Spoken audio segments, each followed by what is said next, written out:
what will be the most feasible solution for the ongoing Nagaland political movement? Whether you like or not, whether it was done democratically or otherwise, there are two political agreements already made. One is known as Framework Agreement of 3rd August 2015 between Naga NSC, MIM and Government of India. When that was signed, we have been watching with curiosity what will be the mood of that people. We were watching. First, they were clapping hands. They started shaking hands with Prime Minister, with Home Minister, with National Security Advisor.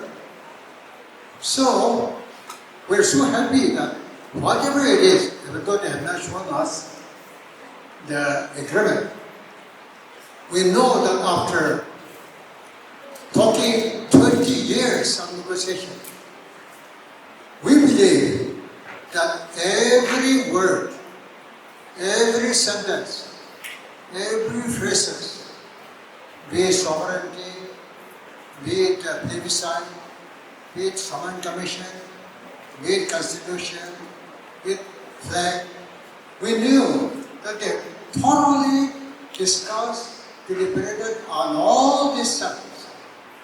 And perhaps both the parties, Government of India representative, as well as NSNIM, they have unanimously agreed to put down all these points in black and white in the form of political agreement, which is a solid political agreement signed in the presence of Prime Minister. And I believe on that day Prime Minister said, this is the first time that the Naga underground had accepted to be in the mainstream of Indian national life. And all of them are very happy. So whatever it is, I think we have to give sanctity to the agreement by both NSNI leadership and Government of India. Secondly, on 17 November, agreed position was signed with 17 November 2017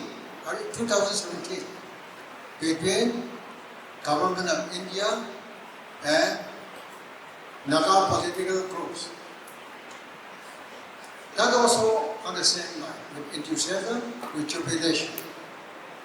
And in case they have circulated all this to the people, I have also got it covered. So, under the present circumstances, under the current political realities, whatever NSN have done, whatever NNPG have done, these are the only possible one. And therefore, now the people should accept this, I think, with open mind. And I think no better solution can be contemplated other than this. Because there's nothing new point.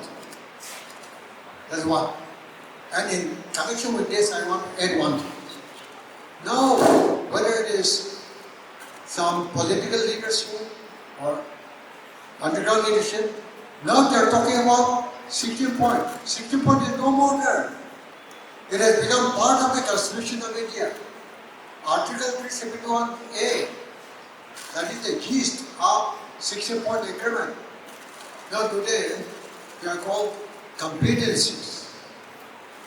When they are talking about competencies in the agreement, if some of them are to be incorporated, it has to be to Indian Parliament. And it will be incorporated in Constitution of India like Article 371A automatically all the competence which you want to incorporate will become part of provisions of the Indian Constitution. So why should they talk about separate constitution?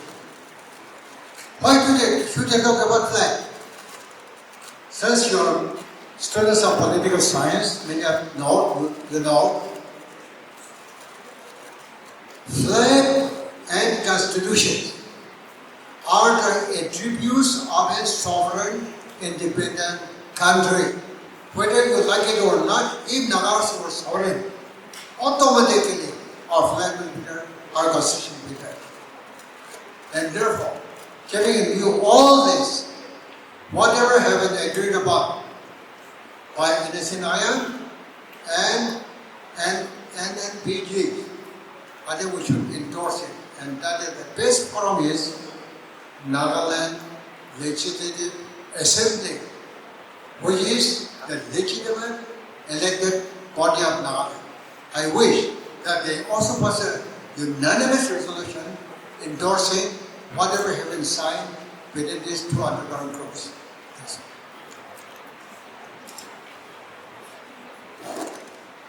Sir, move on to the next question. The next question is, What was the reason which led to the differences interpreting those line of the 9 points agreement between the Government of India and peaceful faction?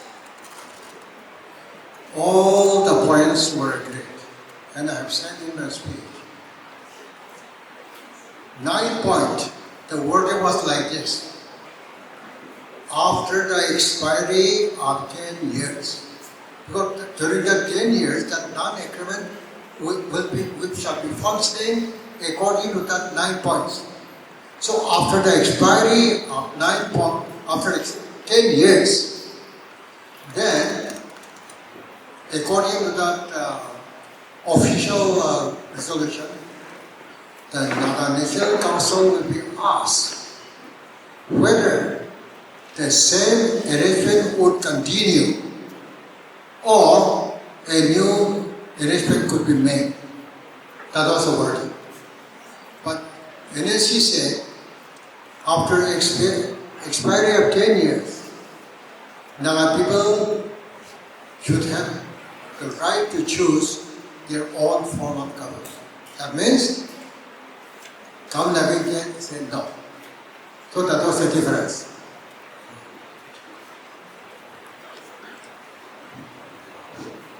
The next question will be, is the aspiration of the Naga political groups with regard to the Nagas living outside of Nagaland even possible or achievable? What is your view on the aspiration of the Naga political groups with regard to the Nagas living outside of Nagaland? Talking about integration.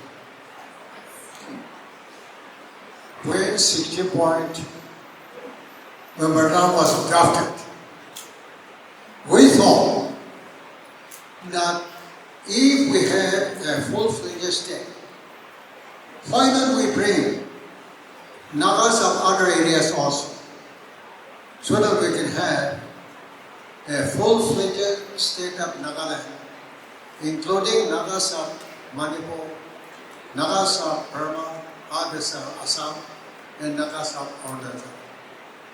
And this was one of the points of 60 point. So when we negotiated with the government of India, the government of India pointed out like this. According to Article 3 and 4, you know now, according to Article 3 and 4 of the Constitution of India, a state can be increased or a state can be decreased. That means a new state can be created out of a state. Nagaland was created because Assam Assembly has passed a unanimous resolution for creation of the state of Nagaland. Mizoram was also created in the like manner. Meghalaya also was in the same manner. Arunachal also was in the same manner. Jharkhand, Uttarakhand, all because the concerned state unanimously agreed to this. But when we talk about this integration, Naga integration, first, Governor of India replied, the concerned states like Manipur,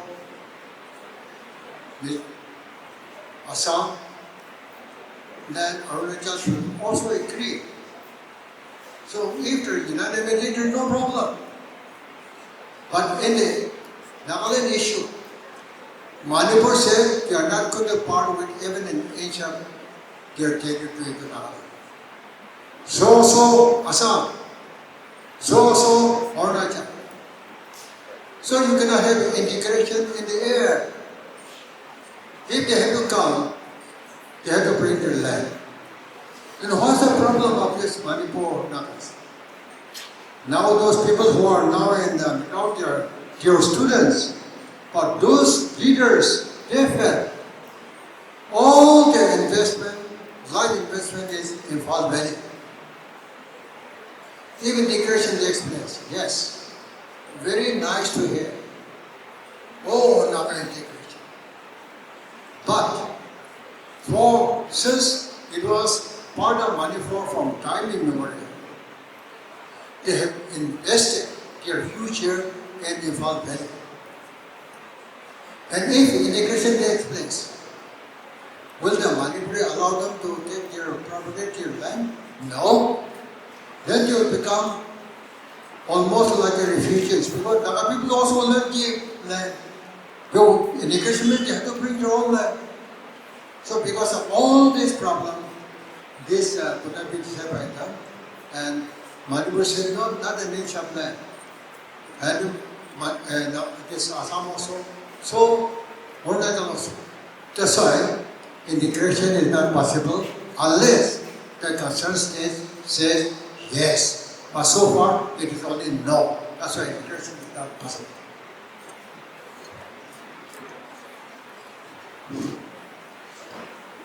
The next question is related to the one that you just answered.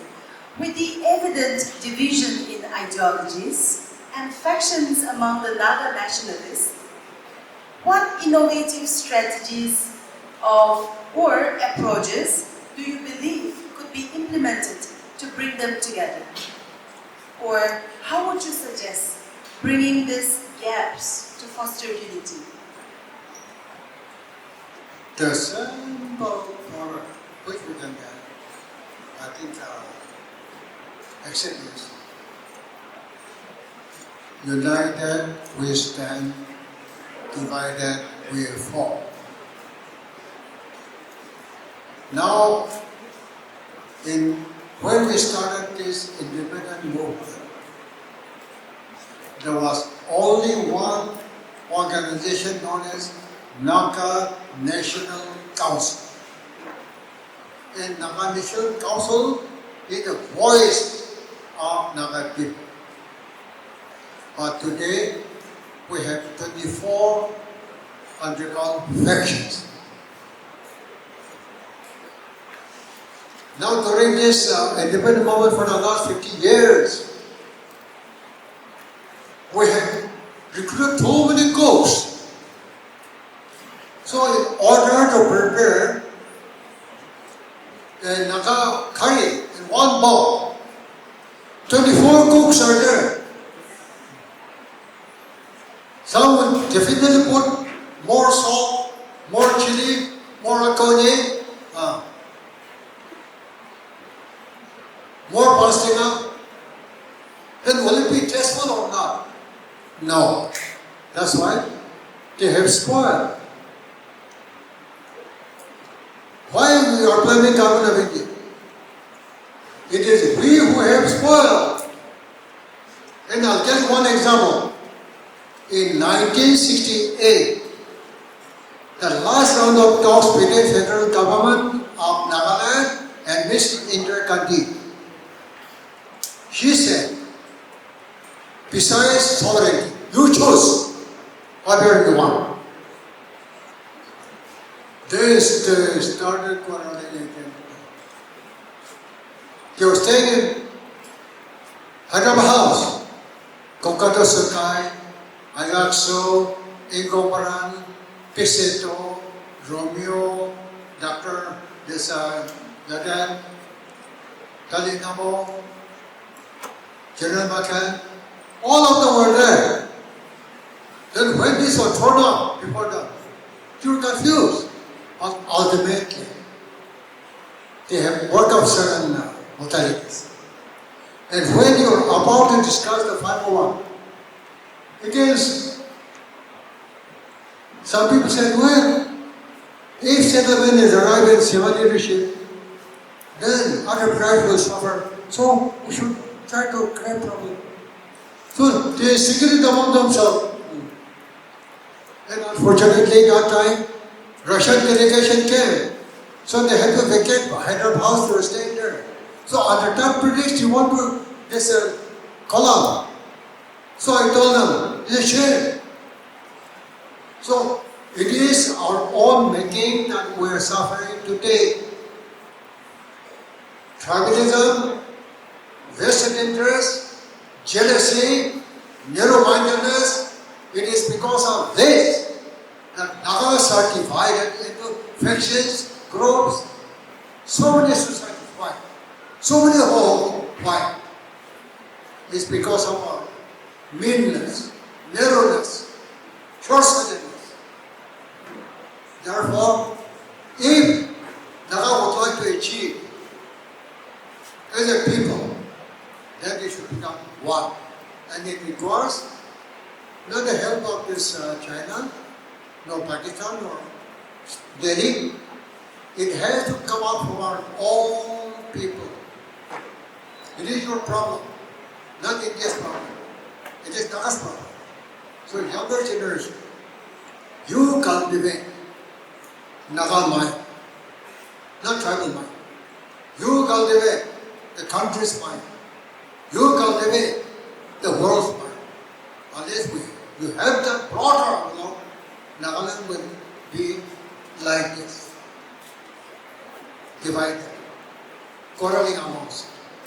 So the only thing is, I hope only younger generation, through a revolutionary spirit, in a non-violent way, in a Christian way, alone can bring Naga people and one people. And it depends upon only younger generation. Older generation, they are spoiled. They are addicted. It is very difficult unless they go to this healing area. So I feel that it is only younger generation through our churches that you should enlarge your mind, you enlighten your spirit, your vision. Then only Naga people say, oh, I'm a proud Naga. But then we are talking only about tribe. And then go on, so that. This is disgusting. Shame for Naga people to divide like this. In the name of sovereignty, we have killed ourselves. Sovereignty was killed by us, not by us.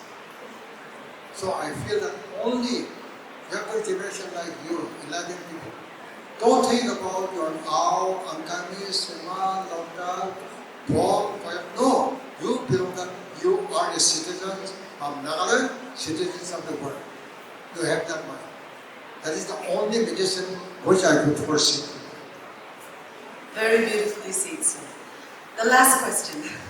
How do you predict the political landscape will evolve over the next 10 years in our pursuit for self-determination?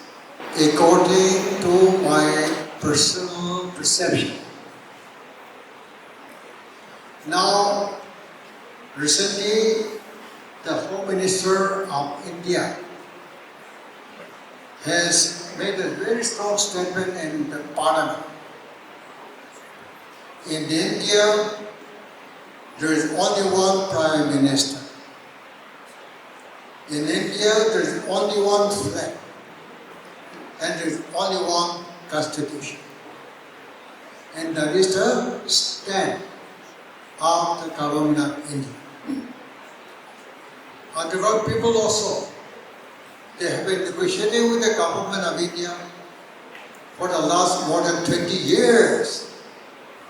When the agreement was drawn up on 3rd August 2015, 17 November 2017, respectively, neither sovereignty nor integration appeared in these two agreements. Why? According to contemporary political economic realities, these are not possible now, whether it is 5 years or 10 years. Once agreement is made, this will be part and parcel of the Indian Constitution, and perhaps even after 10 years, 15 years, there will be no amendment to the Constitution of India as far as self-determination is concerned. In short, that is my answer. Okay, thank you, sir, for the answers. It was an exhilarating question and answer session. Thank you so much, sir, for the stimulating input.